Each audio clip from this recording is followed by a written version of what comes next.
Hello good morning दोस्तों, उड़ान coaching में फिर से आपका एक बार स्वागत है। मैं देवांश गौतम।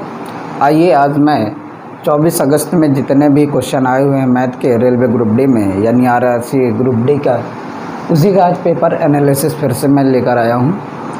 तो आइए टाइम ना वेस्ट करते हुए स्टार्ट करता हूं फर्स्ट क्वेश्चन से। गाइस, जैसा कि मैंने जब लास्ट टाइम मैंने एक वीडियो बनाई थी पेपर एनालिसिस की, उसमें जितने भी मैंने क्वेश्चन बताए थे उसी पैटर्न में फिर से आ रहे हैं क्वेश्चन। मतलब ओवरऑल देखा जाए तो कोई भी बहुत ज़्यादा परिवर्तन नहीं किया जा रहा है। मैक्सिमम टाइम क्वेश्चन उसी पैटर्न पे आ रहे हैं। तो आइए मैं फिर से एक बार स्टार्ट करता हूं पहले क्वेश्चन से। और जो पहला क्वेश्चन है हमारा वो सीआई का है। गाइस याद रखेंगे, सीआई से एक क्वेश्चन आ रहा है, एक एसआई से क्वेश्चन आ रहा है। यानी ओवरऑल तीनों शिफ्ट को मिलाया जाए तो एसआई सीआई से दोनों ही टॉपिक से क्वेश्चन आ ही रहे हैं। तो आइए मैं फर्स्ट क्वेश्चन लिखता हूँ। क्वेश्चन कुछ ऐसा आया था गाइज कि कोई मूलधन ऐसा था कि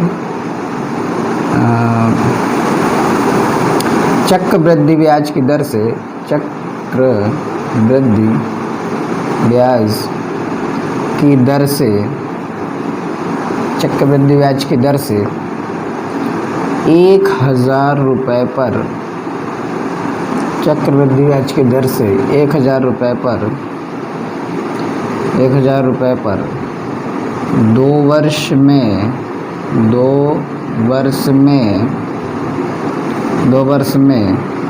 4% की दर से कितना होगा। कुछ ऐसे ही डाटा था गाइस। कह रहा था कि कोई मूलधन है हमारा, जो मूलधन हमारा है कितना 1,000 है। कहता है 1,000 के मूलधन पर 2 वर्ष में 4% की दर से कंपाउंड इंटरेस्ट कितना होगा, यानी चक्रवृद्धि ब्याज कितना होगा। आइए इस सवाल को हल करते हैं। जैसा कि मैंने कल भी आपको बताया था कि इसमें मैंने कल इसी टाइप के क्वेश्चन और लिया था जिसमें मैंने अमाउंट निकाला था। गैस क्या निकाला था? अमाउंट।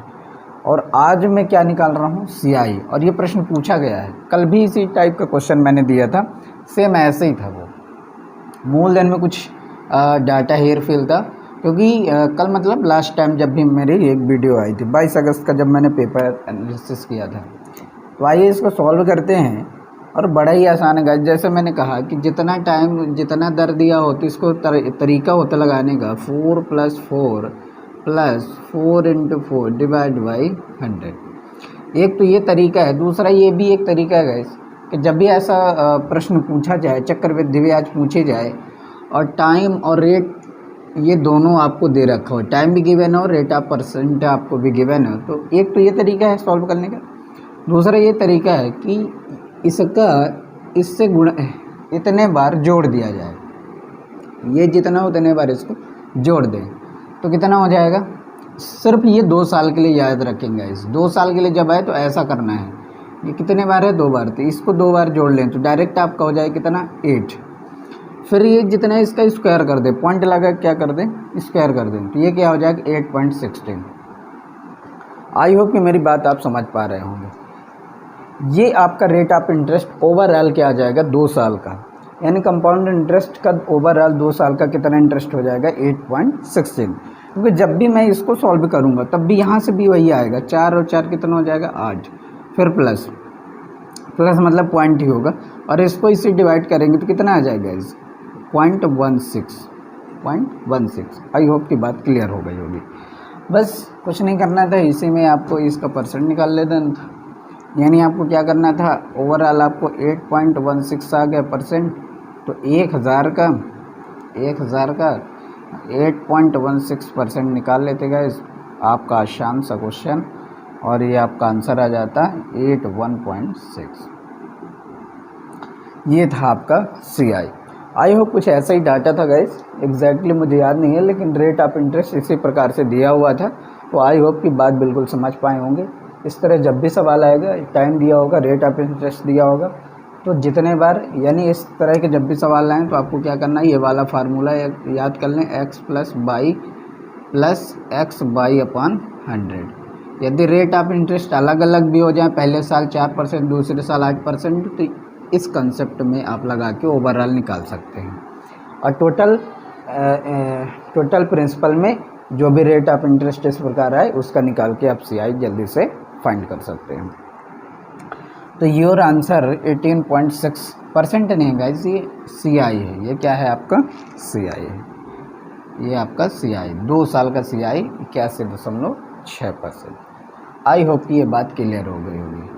आइए नेक्स्ट सवाल देखते हैं। अगला सवाल आपका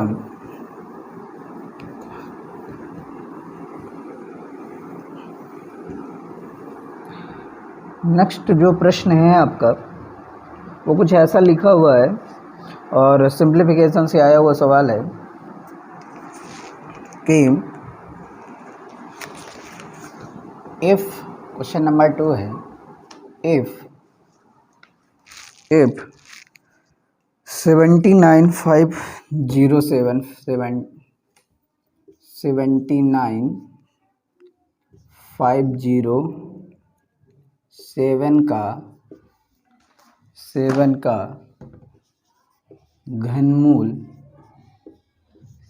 घनमूल 43 है, तो कहता है cube root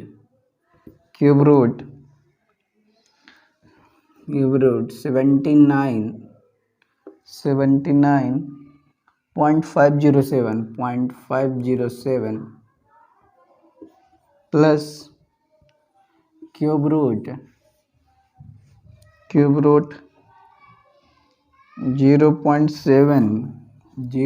0.079 plus cube root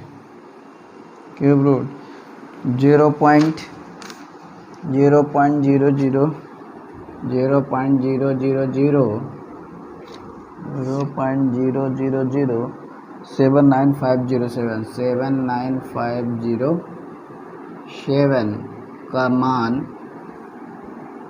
का मान क्या होगा। आइए गाइस इस सवाल को हल करते हैं, और ये भी कल के आपके एग्ज़ाम में आया हुआ सवाल है। तो आपको क्यूब रूट निकालना बड़ा आसान है, और शायद मैंने एक आध क्लास ली है क्यूब रूट की, और इसके बाद में हर एक चैप्टर वाइज, जैसा कि मैंने कहा कि मैं 1 या 2 सितंबर से हमारे चैप्टर वाइज को वीडियो आनी स्टार्ट हो जाएगी। ये पहले मैं क्यूब रूट निकालना आपको सिखा देता हूँ। बड़ा सिंपल है क्यूब रूट निकालना। आपको जैसे ये सवाल लिखा हुआ है 79507 गाइस, ऐसे लिखा हुआ है। अब बोल दे कि इसका क्यूब रूट निकालिए, तो आपको कुछ नहीं करना, लास्ट के 3 डिजिट लेना है और ये सोचना है कि ये 7 का 3 बार मल्टीपल करेंगे तो क्या आता है, यानी 3 कब आएगा। इसका क्यूब करेंगे 3 7 343, यानी लास्ट में 3 आएगा, यानी इन तीनों का क्यूब रूट निकालेंगे, लास्ट में क्या आएगा 3। अब इसका निकालना गाइस, ऐसे 2 नंबर लेना है, उनका क्यूब करना है कि इसके नियरेस्ट होना चाहिए। तो 4 का क्यूब कितना होगा 64, 5 का क्यूब कितना होगा 125, यानी ऐसे नंबर लेने हैं जो इनके नियरेस्ट हो, यानी 4 और 5 के बीच होगा ये नंबर जो इसके साथ होगा। तो गाइस हमें छोटा नंबर लेना है, सो 43, यानी इसका कितना आ जाएगा 43, और जो कि पहले से दिया हुआ है, बस आपको मैंने निकालना बताया है। आइए अब इस सवाल को इससे मतलब नहीं है, कह रहा है कि इनका वैल्यू बताइए आपको। गाइस जब इसका निकलेगा क्यूब रूट तो क्या आएगा 43 ही आएगा। बस एक शर्त है इसकी कि 3 अंक बाद पॉइंट, इधर से 1 अंक बाद पॉइंट। आई होप की बात क्लियर हो गई होगी। प्लस इसी तरह इसका भी 43 ही आएगा, लेकिन कितने अंक बाद पॉइंट है इसमें, तो 1 2 3 4 5 6, यानी 2 अंक बाद पॉइंट, यानी 0.43। आई होप कि एकदम से ये क्लियर हो गया होगा। प्लस फिर इधर क्या कह रहा है कि इसका भी 43 आएगा, लेकिन कितने हैं 1 2 3 4 5 6 7 8 9। गैस शायद मैंने कुछ मिस्टेक कर दिया, 1 0 और होना चाहिए इस पर, तो 2 और 2 4, यस एब्सोल्युटली एक जीरो और होना चाहिए तभी तो एक पेयर बनेगा। तो टोटल कितने हो गए 3, और 3 का पेयर मतलब पीछे से 3 अंक बाद, तो 1 2 और 3.0 ऐसे ही इसके नंबर आपके निकल के आएंगे। और इनको सबको सम कर देना था। इसको सम करने का एक तरीका है कि पॉइंट के बाद इधर नंबर सेम कर लें, तो इधर 3, इधर 3 अंक है तो इधर भी 3 बना लीजिए, 2 है तो एक और बना लीजिए, सबको ऐड कर दीजिए। 4300 0.430 और 0.043 सबको ऐड कर देंगे तो कितना आ जाएगा आपका 4.773। आई होप कि बात आपकी एकदम से क्लियर हो गई होगी। Your answer 4.773 is right. कह रहे हैं कि इतना का घनमूल इतना हो। यदि गाइस घनमूल ना दिया होता तब क्या करते हैं? बड़ा सिंपल है कि आपको पता है कि जब भी हम पॉइंट लगाते हैं तो नंबर पीछे से काउंट करके लगाते हैं। अब ये क्यूब है, इसका निकलेगा तो 43 ही आएगा क्योंकि ये पहले से दे रखा।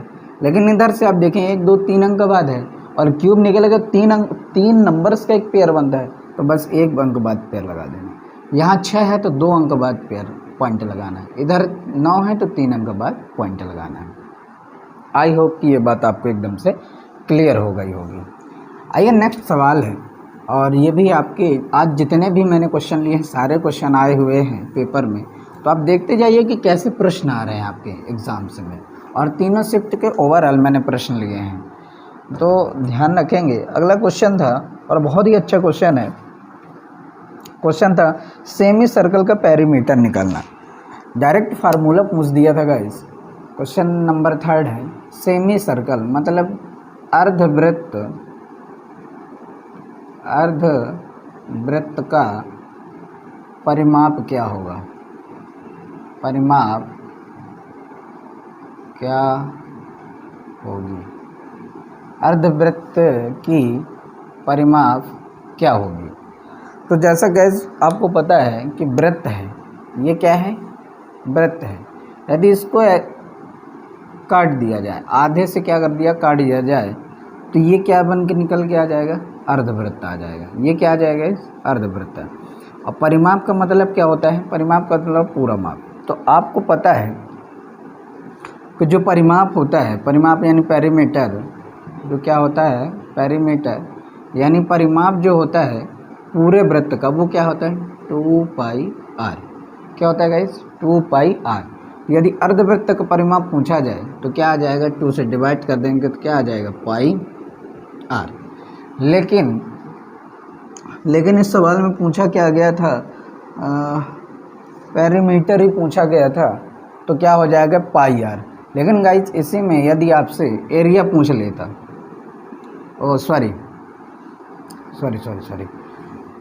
एक मिनट और थोड़ा सा ध्यान देंगे। ये तो अर्ध परिमाप का, ये अर्धवृत्त का परिमाप तो ये हो गया। क्या ये हमारा सही है? आप सोचिए कि ये जब इतना था तब ये 2πr था, अब इसको आधा कर दिए तो ये इतने का ही तो हमें ये मिला है πr। क्या इसका माप हमने किया है? नहीं किया गाइस। तो ये है क्या? ये r है और ये भी क्या है? r है। तो क्या हो जाएगा गाइस इसका फिर परिमाप? तो ये r प्लस r मतलब 2r plus πr। So answer आपका क्या हो जाएगा? r से r कामा हो जाएगा, तो आपका बन क्या जाएगा गाइस? 2 प्लस पाई या पाई प्लस 2। ये आपका क्या हो जाएगा? अर्ध परिमाप। आई होप कि आपकी बात ये क्लियर हो गई होगी कि इसमें कोई डाउट नहीं। अर्धवृत्त ये की परिमाप क्या होगी? r into 2π, 2 plus pi. ये बात एकदम से आपकी क्लियर हो गई होगी। गाइस इस बात को याद रखें, कंफ्यूजन हो सकता है कि आप कह रहे हो कि भाई टोटल जो इसका परिमाप तो 2πr होता, आधा होगा तो डिवाइड कर देंगे तो πr होना चाहिए, लेकिन ये सिर्फ इतने की माप निकलेगी, सिर्फ इतने की माप। ये तो आपने छोड़ दिया क्योंकि इसको पूरा मापेंगे तभी तो परिमाप कहलाएगा कंप्लीट। तो ये क्या है? r प्लस r है, तो r प्लस r मतलब 2r, तो ये हमारा आंसर हो जाएगा। आई होप कि क्लियर है। कुछ ये जो RRC ग्रुप डी में है, सीधे फार्मूले भी पूछे जा रहे हैं, तो याद रखें हर एक फार्मूले आपको याद करके भी जाना है। और मैंने तो सारे फार्मूले लिखाए ही हैं 2D एंड 3D के, तो आप प्लेलिस्ट में जाकर 2D और 3D फार्मूले देख सकते हैं। और ये डायरेक्ट आए हुए हैं गाइस, इसलिए मैंने आपको फार्मूले से रिलेटेड वीडियो बनाई है और उसको आप बिल्कुल एक बार देख कर जाएँ एग्ज़ाम देने से पहले।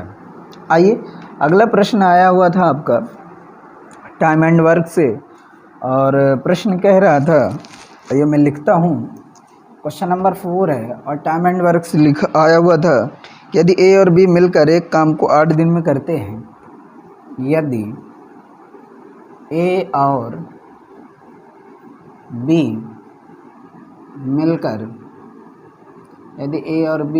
मिलकर एक काम को 8 दिन में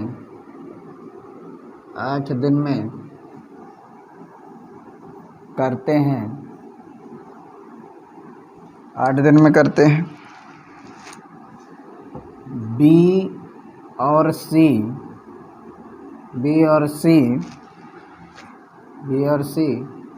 15 दिन में, सी और ए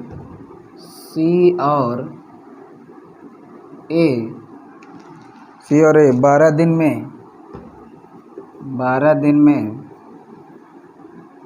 12 दिन में।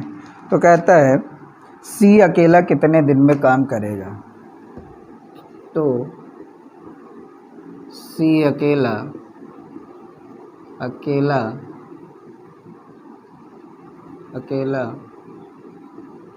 कितने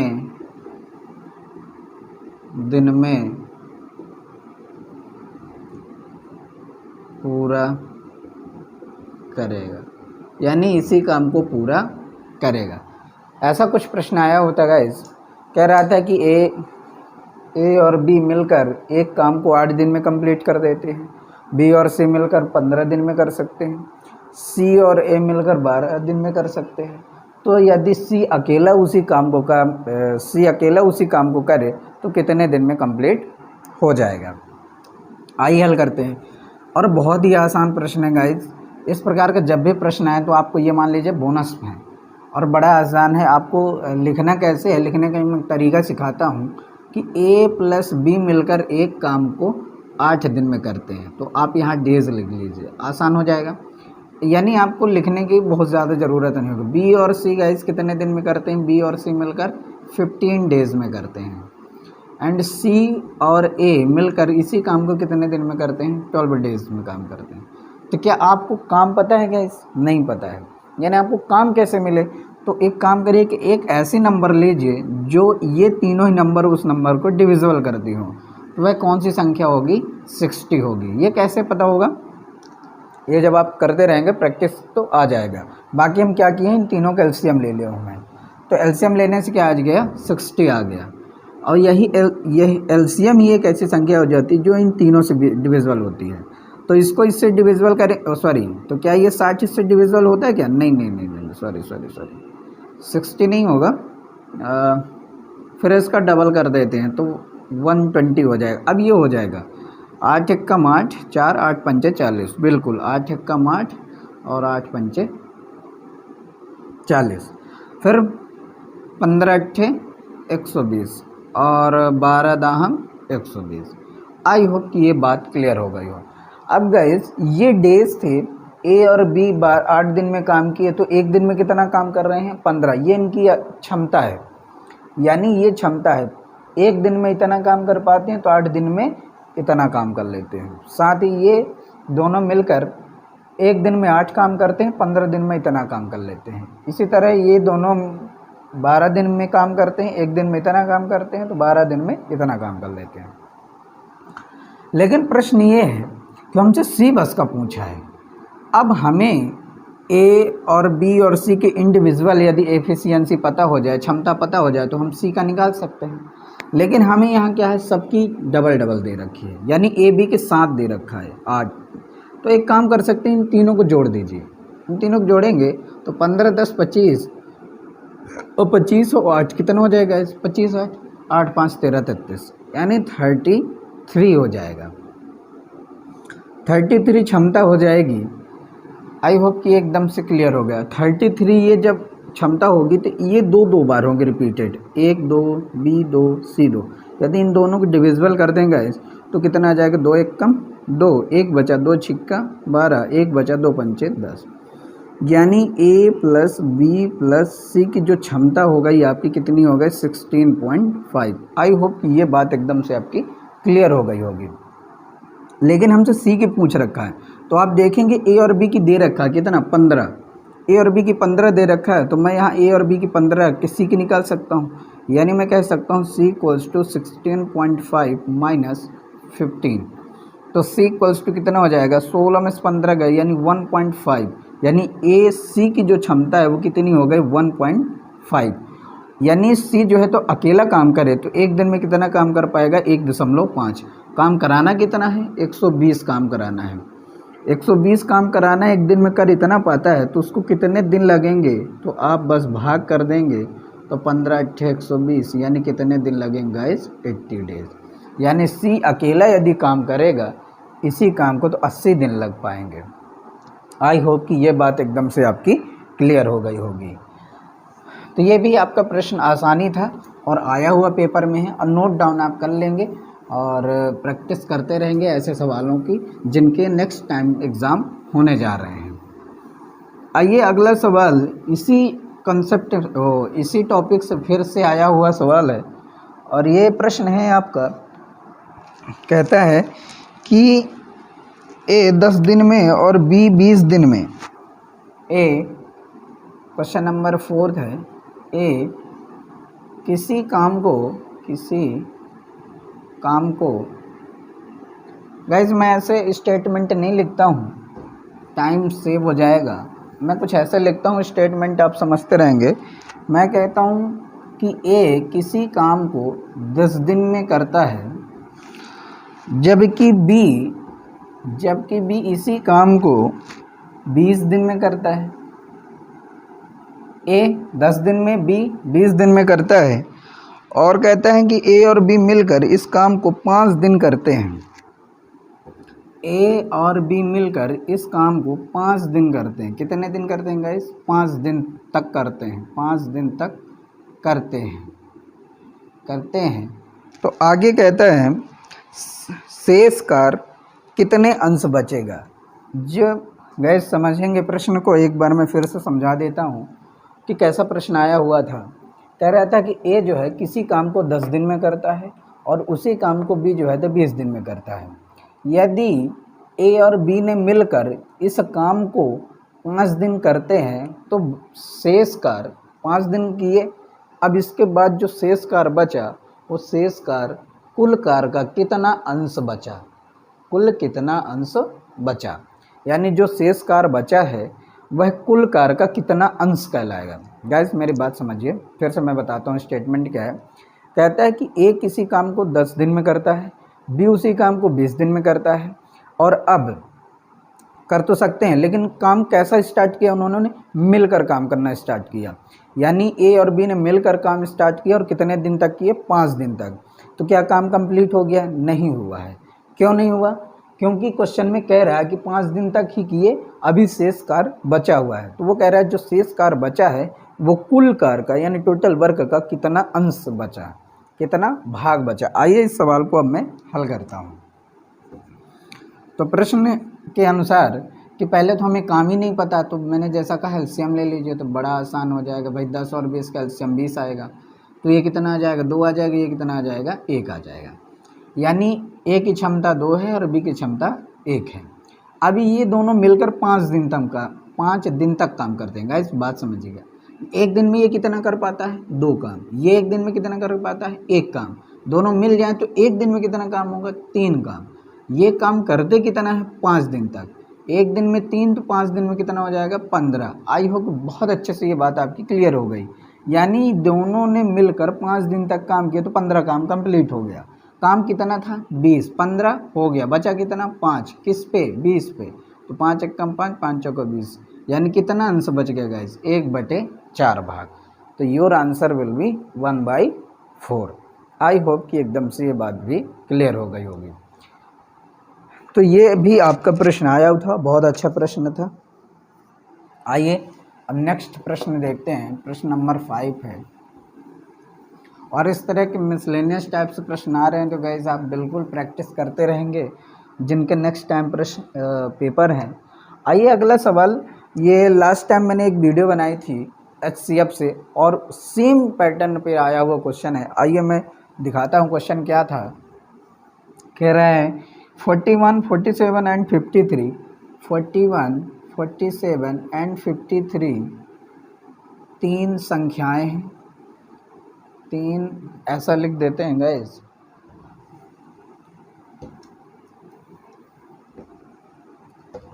तीन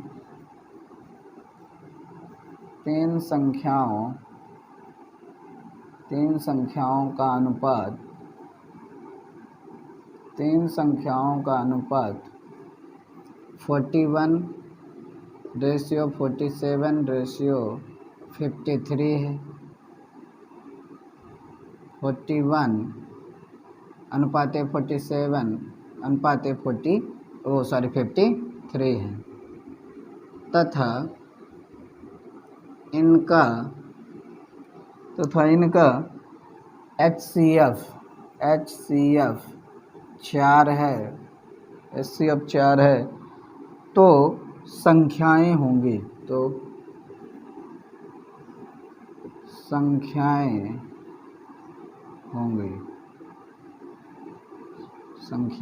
होंगी। गाइस बड़ा आसान क्वेश्चन है, जैसा कि आपको इसका कंसेप्ट मैं पहले ही सिखा चुका हूँ। फिर से मैं बता दूँ कि चूँकि रेशियो में है ये नंबर और इन रेशियो का यदि मैं HCF निकालूँ तो क्या निकलेगा 1। गाइस बात समझिए, यदि मैं इनको यूनिट मान लूँ कि 41 यूनिट है, 47 यूनिट है, 53 यूनिट है, इन तीनों यूनिट का यदि मैं HCF निकालूँ, हाईएस्ट कॉमन फैक्टर निकालूँ तो कितना निकलेगा 1। क्या इनमें कोई कॉमन होगा? नहीं होगा, क्योंकि पहले से रेशियो में दे रखा है। जब इनका कोई कॉमन नहीं होगा गाइस, यानी जो कॉमन होता है वही HCF होता है। तो यहाँ कॉमन कितना है 1, यानी एक यूनिट है, तो एक यूनिट की वैल्यू कितनी है 4। तो बस आपको 4 का गुणा कर देंगे तो ये संख्या मिल जाएगी। फिर 47 में 4 का गुणा कर देंगे दूसरी संख्या मिल जाएगी, और 53 में 4 का गुणा कर देंगे तो तीसरी संख्या मिल जाएगी। तो 4 एकम 4, 4 चौक 16, 7 चौक 28, 4 चौको 30 और 4 तिहाई 12 और 4 पंचे 21। आई होप कि एकदम से ये बात आपको क्लियर हो गई होगी। तो इस तरह से आपके तीनों संख्याएं मिल गई और इन तीनों का HCF जब आप निकालेंगे तो कितना आ जाएगा 4 आ जाएगा। आई होप कि ये बात एकदम से आपकी फिर से क्लियर हो गई होगी। तो ये प्रश्न पिछले भी एक एग्ज़ाम में, मतलब पिछले लास्ट टाइम जो आपके 22 अगस्त को एग्ज़ाम हुआ तो उसमें भी ये प्रश्न आया हुआ है और ये 24 अगस्त को भी आया हुआ है। तो ध्यान रखेंगे कि इस तरह के प्रश्न आ ही रहे हैं, बस डाटा चेंज किया जा रहा है। तो आप हमेशा इस सवाल की प्रैक्टिस करके ही जाएंगे ताकि जब भी प्रश्न आपको दोबारा मिले तो ये आपको देखते इसके आंसर आ जाने चाहिए। आइए एक सवाल फिर से टाइम एंड वर्क से रिलेटेड क्वेश्चन है और क्वेश्चन नंबर 6 है और प्रश्न कहता है कि पाइप ए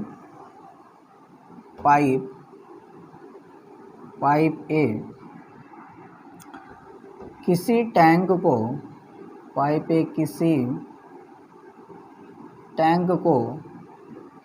4 घंटे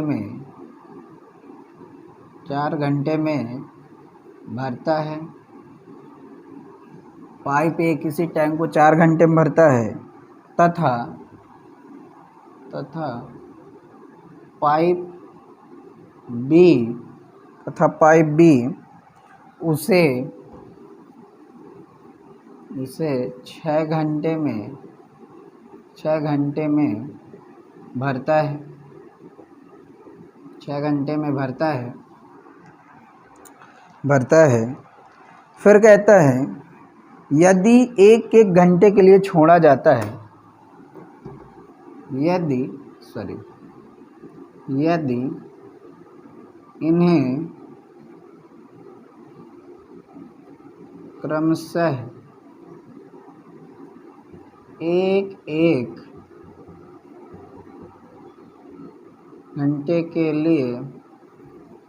घंटे के लिए छोड़ा जाता है, ये छोड़ा है गाइस, छोड़ा जाता है एक एक घंटे मतलब पहले एक चालू किया 1 घंटे तक रहा, फिर इसको बंद किया, फिर दूसरे को चालू किया 1 घंटे तक, तो एक एक घंटे के लिए छोड़ा जाता है। आगे कहता है तो और ए पहले तो टैंक कितने घंटों में भरेगा। छोड़ा जाता है और प्रारंभ में ए को खोला जाता है, ए को खोला जाता है तो टैंक कितने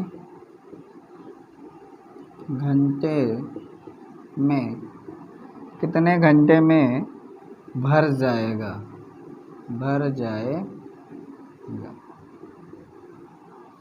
आई होप कि ये प्रश्न एकदम से क्लियर हो गया होगा। आइए मैं पहले आप भी अपने खुद से सॉल्व करने की कोशिश करेंगे, फिर मैं करता हूँ। गाइस बात समझे, जैसा कि मैंने कहा कि आपको लिखने का तरीका ऐसा होना चाहिए कि ए जो है, ए पाइप 4 घंटे में भरता है, भरने को मैं प्लस से लिख दिया, खाली करता तो माइनस कर देता। आई होप कि ये बात क्लियर है। बी दूसरी पाइप है जो इसी टैंक को कितने घंटे में भर रही है, 6 घंटे में भर रही है। ए पाइप है 4 घंटे में भर रही है, बी पाइप है 6 घंटे में भर रही है। तो टैंक का आयतन कितना है गाइस, टैंक कितना बड़ा है, मतलब टैंक है कितने आयतन का जिसको पानी भर रहे हैं दोनों मिलके। तो वो टैंक की क्षमता हम मान लेते हैं कि इन दोनों कैल्शियम कितना हो जाएगा 12, इन दोनों कैल्शियम ले लेते हैं, वही हमारी उसकी क्षमता हो जाएगी। तो 12 हो गई, 4 तिहाई 12, 6 दूनी 12। आई होप कि ये बात एकदम से आपकी क्लियर हो गई होगी। यानी ए जो है तो 1 घंटे में 3 भरता है, 4 घंटे लगते हैं तो पूरा 12 भर देता है।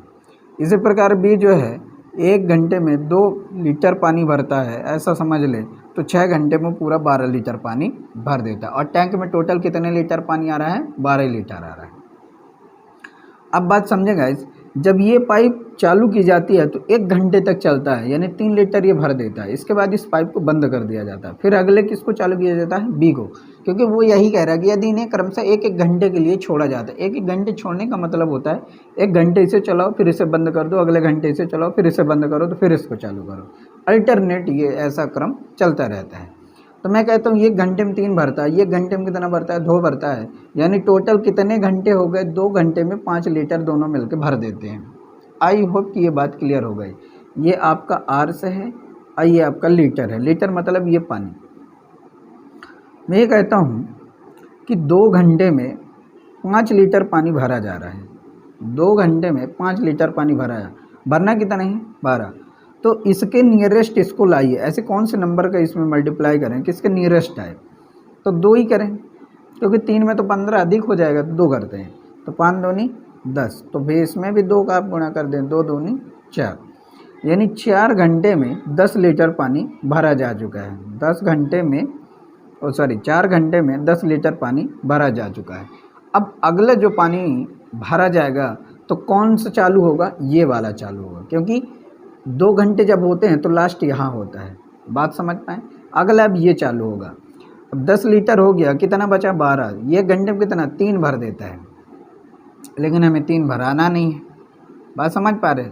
तो हमसे पूछ रहा है टैंक कितने घंटे में भर जाएगा। 4 घंटे तो हो चुके, अगला हमारा 3 लीटर पानी भरना है उसको, और 12 में से नहीं, अगला जो है, बात समझिएगा थोड़ा सा, यहाँ इसको मैं आपको तरीके समझाता हूँ ये टाइम कैसे मतलब लिया जाता है। सो गाइस देखिए, मैंने क्या कहा कि ये 10 लीटर हमारा भर चुका और ये 4 घंटे टोटल हो चुके, अगले 1 घंटे और हो जाएं, अगले 1 घंटे और हो जाएंगे तो कितना पानी भरा जाएगा, 13 लीटर। कितना भर जाएगा, 13 लीटर। क्या हमें 13 लीटर भरना है, नहीं भरना है, हमें कितना भरना है गाइस, सिर्फ 2 ही लीटर भरना है, तो ये कंप्लीट भर जाएगा। अब 2 लीटर हमें पानी भरना है, कितने लीटर पानी भरना, 2 लीटर। 2 लीटर पानी भरना मतलब 3 लीटर पानी है और 2 लीटर भरना है, यानी इतना भाग बनेगा, तो इतना ही टाइम निकलेगा। इतना टाइम मिलेगा, यानी 60 मिनट में, मैं ये कहूँ 60 मिनट में 3 लीटर भरता है, तो उसका 2/3 कितना होगा, 40 मिनट। कितना होगा इस 40 मिनट 40 मिनट मतलब 60 का 40, तो कितना आ जाएगा गैस, 2/2/3, यानी आपका 4/2/3 आवर्स में ये पूरा भर जाएगा। कितने लीटर आपके गैस, 12 लीटर। आई होप कि ये बात आपकी एकदम से क्लियर हो गई होगी। ये एक बार मैं और इसको समझा देता हूँ, यदि कोई दिक्कत हो तो। आप ऐसे समझें कि ये 1 घंटे में 3 लीटर भरता है, ये 1 घंटे में 2 लीटर भरता है, दोनों मिल गए तो 2 घंटे लगे, और कितने लीटर पानी भर दिए, 5 लीटर। भरना कितना, 12। तो इसका ऐसा नंबर लेने कि इसका मल्टीपल करें तो इसके नियरेस्ट आए, तो 2 का, तो जितने के इसमें गुणा उतने इसमें गए, ये 10 लीटर, ये कितने, 4 घंटे। 4 घंटे में 10 लीटर भर दिया, 2 लीटर और भरना है तो कितना टाइम लगेगा। यदि वो 3 लीटर भर देता तो पूरे 1 घंटे लग जाते। बात समझिए गैस, पूरे 3 लीटर भर देता तो 1 घंटे लगते। इसको 2 ही लीटर भराना है, यानी 3 लीटर उस पानी कुल है, लेकिन 2 ही लीटर भराना है, तो इसमें कितना मिनट लगेगा, 60 मल्टीप्लाई कर देंगे तो मिनट में आ जाएगा। क्योंकि ये आवर्स में, तो मिनट निकालेंगे तो कितना आ जाएगा, 40 मिनट। यानी ये इतना पानी भरने के लिए 40 मिनट लगेगा, तो ये पूरा 12 लीटर भर जाएगा। आई होप की बात क्लियर हो गई। और 40 मिनट आवर्स में चेंज करेंगे तो कितना आ जाएगा, 2/3 आवर्स। आई होप कि अब एकदम से बात ये क्लियर हो गई होगी। तो इस तरह से ये हमारा आंसर होगा। आगे आते हैं गाइस, और बहुत बढ़िया प्रश्न है आगे, और स्टेटमेंट लिखने में ज़रूर ज़्यादा टाइम लग रहा है, तो आप ध्यान रखें, कुछ चीज़ें मैं स्टेटमेंट नहीं लिखूँगा, ऐसे ही लिख दूँगा और क्वेश्चन आपको समझाता रहूँगा, तो आप कन्फ्यूज़न नहीं होंगे। अगला क्वेश्चन बड़ा ही सिंपल क्वेश्चन, और ये हर बार आ रहा है एक प्रश्न, कभी साइंस से तो कभी कास्ट से पूछा जा रहा है। तो क्वेश्चन नंबर 7 है। क्वेश्चन कह रहा है √1 + sin theta 1 + sin theta upon 1 - sin theta, ये पूरे का रूट है guys, 1 + sin theta 1 - sin theta equals to, इसका आंसर क्या होगा। तो जब भी ये सवाल है, बड़ा आसान सवाल है, आपको कुछ नहीं करना है, इसका रेशनलाइज कर दीजिए, तो ये ऊपर वाला हो जाएगा 1 + sin थीटा बाहर आ जाएगा, और यहाँ 1 - sin स्क्वायर थीटा होगा, तो ये कितना बन जाएगा, cos स्क्वायर थीटा, और cos स्क्वायर थीटा बाहर आएगा तो cos थीटा। बस गाइस 1 / cos थीटा हो जाएगा। एक बार इसके बटे इसको, एक बार इसको इसके लिख दीजिए, plus sin theta upon cos theta कर दीजिए, यानी 1 / cos क्या होता है guys, sec theta, plus sin theta upon cos theta क्या होता है, tan थीटा। तो ये आपका आंसर आ जाएगा। कि बहुत ही सिंपल है, यहाँ कभी कॉस दे देगा, कभी साइन दे देगा, तो बस बड़ा सिंपल है, रेशनलाइज करना है, ऊपर नीचे प्लस में करना है, रूट्स बाहर निकालना है, ये आ जाएगा, और इसको इस तरह से आप सॉल्व कर देंगे।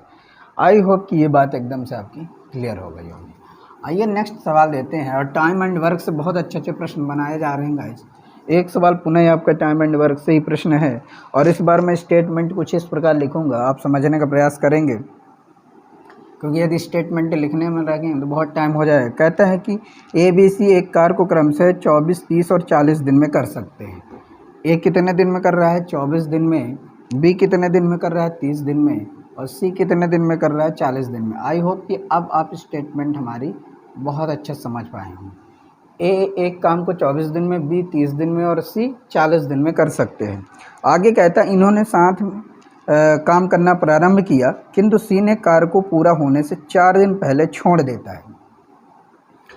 इस नोट करके समझें कि ये जो सी है, काम पूरा होने से पहले 4 दिन पहले छोड़ देता है। याद रखिएगा, 4 दिन पहले ये छोड़ देता है।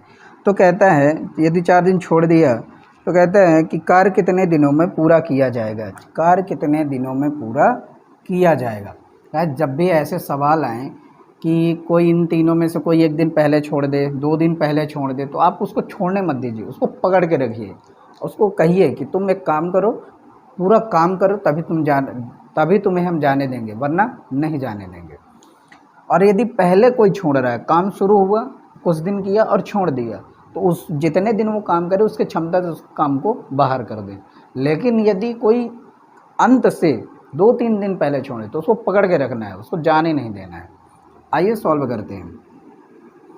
बस इनका एलसीएम लेंगे आप, तो कितना आ जाएगा एलसीएम, तो एलसीएम जब भी आप लेंगे तो बड़ा आसान होगा आपको कि आप क्या करें, इनको ऐसे किसी नंबर से डिवाइड करें या कि आप इसका मल्टीपल ले लें।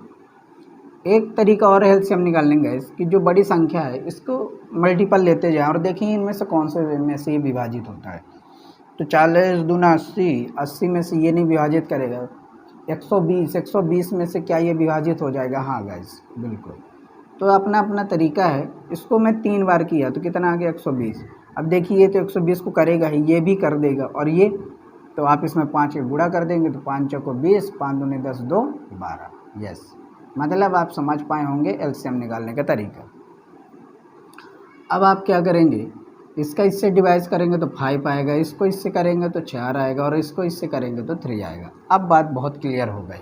यानी ए जो है तो एक दिन में 5 कर पाता है, बी 4 कर पाता है, और सी 3 कर पाता है। तीनों मिलकर कहता है, ये तीनों मिलकर काम करना स्टार्ट किए।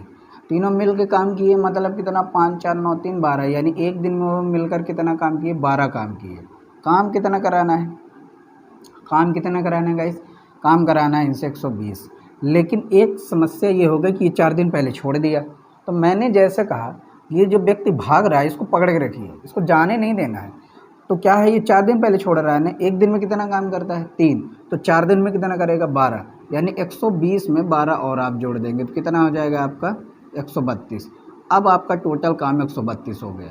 यानी अब तीनों अंत तक काम करेंगे तो इतना ही काम करेंगे। बिल्कुल क्लियर होगा युगबल। यानी ये जो काम छोड़ के भाग रहा था, तो अब यही काम तो छूट रहा था इसका, इसको 3 दिन और यदि 4 दिन और यदि काम करता तो इतना एक्स्ट्रा हो जाता उसका काम, उसको इसके साथ जोड़ दीजिए टोटल वर्क साथ। अब बोलिए तीनों साथ काम करो। अब 12 से आप इसको डिवाइड कर दीजिए, क्योंकि टोटल वर्क अपन टोटल एफिशिएंसी, यानी एक दिन में इतना काम करते हैं तीनों मिलके और काम इतना कराना है तो कितने दिन लगेंगे? तो कितना हो जाएगा आपका? 12 एक कम 12, 1 बच गया, और 12 एक कम 12, तो कितने दिन में ख़त्म हो जाएगा गैस? 11 दिन में ये टोटल वर्क कंप्लीट हो जाएगा। आई होप कि ये बात एकदम से आपकी भी क्लियर हो गई होगी। इस तरह से टाइम एंड वर्क के अच्छे प्रश्न आ रहे हैं गैस, तो आपको छोड़ के नहीं जाना है, इस सवाल को लगा के रखना है, और इस तरह के जब भी प्रश्न आए इनको हल करना है। एक अगला प्रश्न आया है और मूलों से आया हुआ है, तो ध्यान रखिए यहाँ से भी एक प्रश्न आ रहा है, हर शिफ्ट में ये प्रश्न आ रहा है। इस प्रश्न को आप जरूर हल करके आएंगे। कह रहा है कि निम्नलिखित समीकरण में मूलों का गुणनफल ज्ञात कीजिए। मूलों का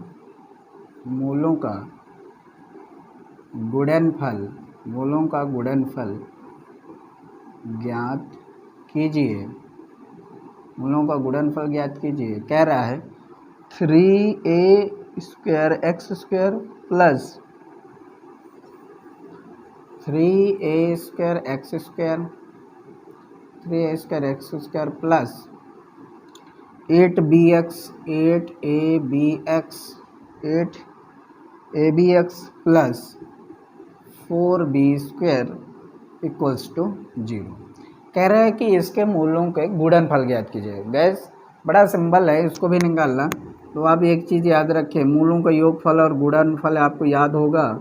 मूलों का योगफल का फार्मूला भी याद रखेंगे कि मूलों का योगफल यानी अल्फ़ा प्लस बीटा यदि मूल हों तो इनका योगफल -b/a होता है। और यदि आपसे गुणनफल पूछ दे कि गुणनफल बताइए यानी अल्फ़ा इंटू बीटा बताइए, तो आपको क्या याद रखना? c/a। और आपसे यही जानना चाह रहा है। तो c क्या है? ये c होता है, ये b होता है, और ये a होता है। तो a आपका क्या होगा? x को छोड़कर बाकी शेष जो संख्या होगी वो आपकी a कहलाएगी। x को छोड़कर, क्योंकि जो वेरिएबल होते हैं आपके वो हमेशा क्या होते हैं? उसके पद होते हैं। मतलब वेरिएबल जो होते हैं वो इस समीकरण के पद होते हैं, वो कांस्टेंट वैल्यू नहीं होती है। तो हमें जो यहाँ वैल्यू लेते हैं हमेशा इनका प्रोडक्ट लेते हैं, वेरिएबल का प्रोडक्ट। तो ये वेरिएबल का प्रोडक्ट है। तो c की वैल्यू क्या है? c की वैल्यू आपकी कितनी हो जाएगी? 4 हो जाएगी। c की वैल्यू कितनी हो जाएगी? 4। और a की वैल्यू कितनी हो जाएगी? 3a²। तो ये आपका आंसर हो जाएगा। यदि आपसे ये पूछ लेता कि बताइए योगफल कितना होगा, तो योगफल माइनस लिखते हैं आप। और b क्या है? b आपका इतना है, यानी 8ab/a²। तो a कितना हो जाएगा? 3a²। तो इस प्रकार से, और कुछ कटने वाला, हाँ इसको आप काट देंगे तो ये क्या बन जाएगा 8b/3 है माइनस, तो ये आपका मूलों का योगफल हो जाएगा और गुणनफल हो जाएगा। आई होप कि ये बात आपकी एकदम से क्लियर हो गई हो। गाइस इस फार्मूले को याद रखें, मूलों का योगफल क्या होता है -b/a, b आप रखेंगे और b ये पूरा है 8ab, ये b है आपका, और 3a² जो है आपका a है, और ये 4 जो है आपका c है। आई होप कि ये बात आपको क्लियर होगी। आइए नेक्स्ट सवाल देखते हैं। नेक्स्ट है, बहुत अच्छा प्रश्न है ये। कह रहा है, और ये सवाल मैं पढ़ा रखा हूँ अपनी प्रीवियस वीडियो में, कि यदि x + 1/x = 3 दिए रखा हो तो कहता है कि x की पावर 5 + 1/x की पावर 5 की वैल्यू क्या होगी। गैस एक मेरी प्रॉपर तरीके से फर्स्ट वीडियो पड़ी हुई है, आप उसको देखेंगे, गज़ब का कॉन्सेप्ट है, बहुत अच्छा है, और कम टाइम पे आपको इसको सॉल्व कराना मैंने सिखाया है। तो आइए सबसे पहले तो ये देखिए कि ये x + 1/x = 3 है, 5 कैसे मिलेगा मुझे। तो इसका दो तरीका है गैस, मैं एक डायरेक्ट भी सिखाऊंगा और एक आपको ये भी तरीका सिखाऊंगा, एक्सप्लेनेशन करके भी दिखा देता हूँ। और हालांकि टाइम तो है नहीं, फिर भी आप इसको थोड़ा समझें कि इसका यदि मैं क्या कर दूँ, स्क्वायर कर दूँ तो क्या मिलेगा 3 × 9, क्या मिलेगा 3 × 9 - 2, यानी कितना मिल जाएगा गाइस 7, यानी x² + 1/x² की वैल्यू कितनी आ जाएगी आपके पास 7। आई होप कि ये बात एकदम से आपकी क्लियर हो गई होगी।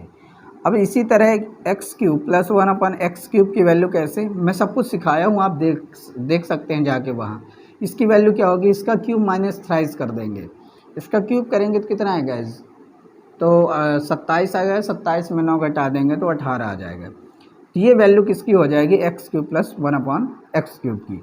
अब हम चूँकि 5 का पूछ रहा है, तो यदि इन दोनों को मल्टीप्लाई किया जाए, आई होप मेरी बात बहुत अच्छे समझ पा रहे होंगे, यानी x² + 1/x² into x³ + 1/x³, इनका आपस में मल्टीप्लाई किया जाए तो आपको पता है कि ये 5 हमें यहाँ से मिल जाएगा, क्योंकि 2 और 3 5 हो जाएगा। आई होप कि एकदम से ये बात क्लियर हो गई होगी। तो इसकी वैल्यू कितनी है 7 है, इसकी वैल्यू कितनी है 18 है, और इन दोनों को जब सॉल्व करेंगे तो एक टर्म बनेगा x + 1/x, जिसकी वैल्यू कितनी है 3 है।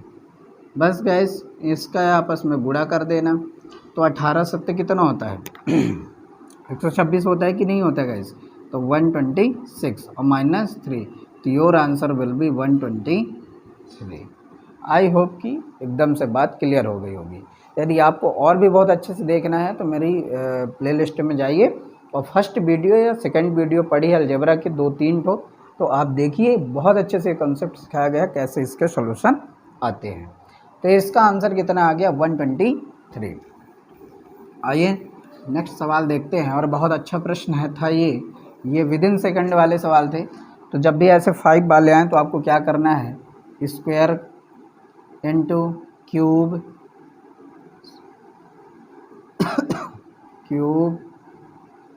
क्यूब लिखना है गाइस, है ना।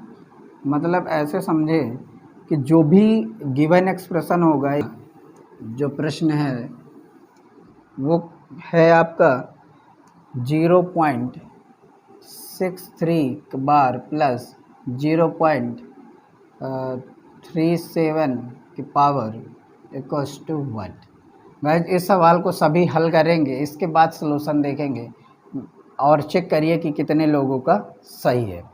इस प्रकार के जब भी प्रश्न आए तो मैं ऐसा मानता हूं कि बहुत सारे लड़के, बहुत सारे स्टूडेंट इसका आंसर 100 देने का प्रयास करेंगे, जबकि बिल्कुल ही आंसर गलत होगा, ये बात आप ध्यान रखेंगे। इस प्रश्न को सॉल्व करने का क्या तरीका है, आपको ये टर्मिनेटिंग नॉन टर्मिनेटिंग वाले पढ़े होंगे या ना पढ़े होंगे, तो मैं अभी बताता हूँ आपको कि जो जितने नंबर के पावर बार है, तो जब इस सॉल्व करते हैं तो बार हटाते हैं और जितने नंबर पे होता है उतने 9 नीचे लिख देते हैं गाइस। आई होप कि ये बात एकदम से क्लियर हो गई हो। इसी तरह इसमें करेंगे तो 37 डिवाइड बाय क्या हो जाएगा 99, और इन दोनों को ऐड करेंगे तो ऊपर 100 आएगा और डिवाइड में कितना आएगा 9, तो योर आंसर विल बी 100/99। आपका आंसर कितना आएगा 100/99। 9। आई होप कि ये बात एकदम से क्लियर होगी। गाइस याद रखें, इसका आंसर 100 नहीं देंगे, इसका आंसर होगा 100 डिवाइड बाई 99। आइए अगला प्रश्न देखते हैं। और जो इसका अगला प्रश्न है, क्वेश्चन नंबर है अगला, कहता 18, 15, 21 से विभाजित न्यूनतम संख्या होगी। 18, 15 और 21 से विभाजित होने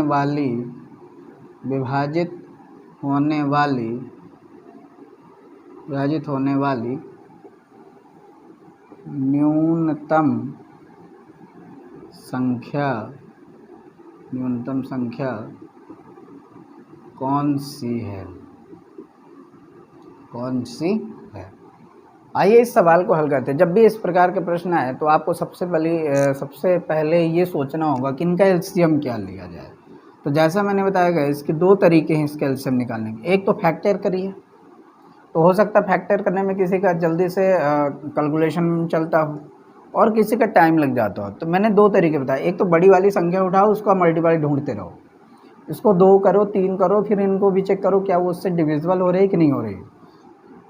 दूसरी बात क्या, ऐसा आप इनको ध्यान में रखें कि कौन कौन से नंबर से डिवाइड हो जाते हैं और कॉमन निकाल लीजिए। तो ये 3 से, ये 3 से, ये 3 से, तो 3 ही हो जाएगा। यहाँ से कितना बचा 6, यहाँ से कितना बचा 5, यहाँ से कितना बचा 7। तो बस अब गाइस कुछ नहीं करना, तो यहाँ 6 लिख दीजिए, यहाँ से 5 लिख दीजिए और यहाँ 7 लिख दीजिए और मल्टीप्लाई कर दीजिए, क्योंकि इनका कोई कॉमन टर्म नहीं है। तो एक तो ये तरीका है। और तो कितना हो जाएगा 6 3 18, ऐसा कर लेते हैं गाइस। 6 5 30 हो गया। अब इसका गुणा करना आसान है। 3 3 9 और 9 3 27, 9 3 27, 270। आई होप कि क्या मैं सही किया हूँ, नंबर भी सही लिखे हुए हैं। 18 15 21, एक मिनट थोड़ा सा चेक कर लेता हूँ गैस। 18 15 21, तो 3 से करेंगे तो 6, 3 से करेंगे तो 5 और 3 से करेंगे तो 7। अभी किसी से डिवाइड होंगे क्या? बिल्कुल नहीं होंगे। तो बिल्कुल जब नहीं होंगे तो 6 5 30 और 30 और 7 3 21, 6 5 30 और 30 गुणे 7, 7 3 21 और 21 गुणे 3, तो 630 बिल्कुल।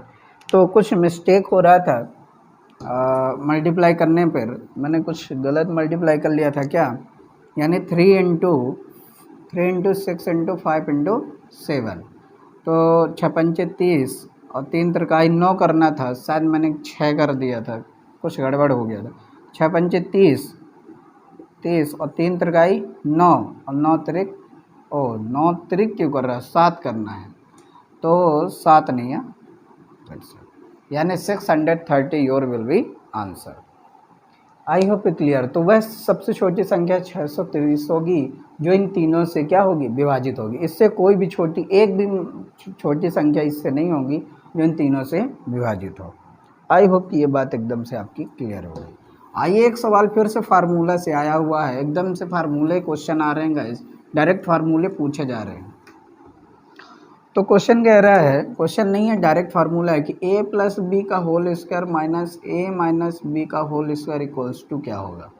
हालांकि मैंने ये सवाल कई बार आपको पढ़ाया अलजेब्रा के कॉन्सेप्ट में। जब भी आप हमारी वीडियो देखेंगे अलजेब्रा के, तो ये आप फार्मूले आपको मिल जाएंगे और इसका आंसर होता है 4ab। आइए इसको सॉल्व करके चेक करा देता हूँ ये कैसे होता है। a प्लस बी का होल स्क्वायर कितना होता है, सभी को पता है, a square plus B square plus 2ab।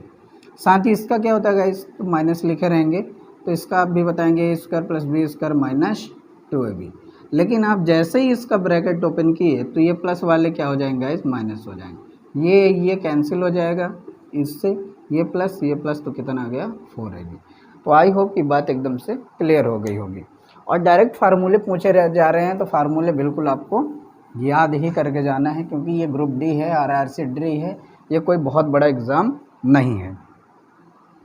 आइए एक सवाल फिर से टाइम एंड वर्क से क्वेश्चन आ गया, कहता है और बहुत बढ़िया प्रश्न है इस गाइस। इस तरह का सवाल आता ही आता है एक प्रश्न कि 6 वुमेन प्लस सॉरी 6 मैन तथा 8 वुमेन किसी काम को 14 दिन में करते हैं। कोई काम है, ये आपस में मिलकर कितने दिन में करते हैं? 14 दिन में करते हैं। फिर कहते हैं 8 आदमी तथा 12 पुरुष, 8 मैन प्लस 12 वुमेन इसी काम को कितने दिन में करते हैं? 10 दिन में करते हैं। कहता है 10 दिन में करते हैं। तो एक पुरुष इस काम को कितने दिन में करेगा? एक पुरुष कितने? कहता है कि 6 आदमी 8 महिला मिलकर एक काम को 14 दिन में करती हैं। 8 आदमी 12 महिलाएं 10 दिन में करते हैं। तो कहते हैं मुझे निकालना क्या है? एक पुरुष का, यानी एक मैन का कि कितने दिन में काम करेगा। गैस पहले तो यहाँ हम एक काम कर लेते हैं, रेशियो निकाल लेते हैं, तभी तो हमें पता चलेगा कि इनकी क्षमता कितनी है। तो इनका गुणा कर लें और निकाल लें रेशियो। तो 14 6 84 हो जाएगा, प्लस 14 8 112 वुमेन, प्लस इसी तरह यहाँ कर देंगे तो 80 मैन प्लस यहाँ से कितना हो जाएगा? 120 वुमेन एक तरफ कर लेंगे। यहाँ से कितना हो जाएगा? 4 मैन, और इधर से कितना हो जाएगा? माइनस करेंगे तो 8 वुमेन। तो गैस सॉल्व कर लेंगे तो मैन इक्वल्स टू 2 वुमेन, और रेशियो निकालेंगे तो man upon women equals to 2/1। I hope ये क्लियर। यानी मैन की एफिशिएंसी 2 हो गई और वुमेन की कितनी हो गई? 1। अब यहाँ मैन और वुमेन की जगह आप रख दीजिए तो वर्क आ जाएगा। तो मैन कितना है? 2 है तो 12 हो जाएगा, प्लस वुमेन 8 है तो 8 हो जाएगा, और कितने दिन में कर रहे हैं? 14 दिन में। तो ये आपका काम हो जाएगा। और एक मैन से पूछा जा रहा है तो मैन रख दीजिए। कितना हो जाएगा इस 12 8 20 में से 14 गुणा हो गया, 7 दूनी 14, 7 ये कितना हो जाएगा? 20, और 14 दूनी 28, 280। बट ये गैस एक मैन का पूछ रहा है, और मैन की क्षमता कितनी है? 2। मैन की क्षमता कितनी है? 2। तो ये एक मैन है, क्षमता नहीं लिखी, यहाँ मुझे क्षमता लिखनी चाहिए थी, यानी 2 है। तो एक की क्षमता 2 है, और पूछ रहा काम, तो एक आदमी 2 काम करता है एक दिन में, तो 280 काम कराना है कितने दिन में? 140 डे। तो your will be answer 140 days. I hope कि ये बात एकदम से आपकी क्लियर हो गई होगी, यानी 140 एकदम से आपका ये करेक्ट आंसर है। आई होप कि क्लियर होगा। आइए नेक्स्ट सवाल देखते हैं, और ये भी आपका सवाल जो है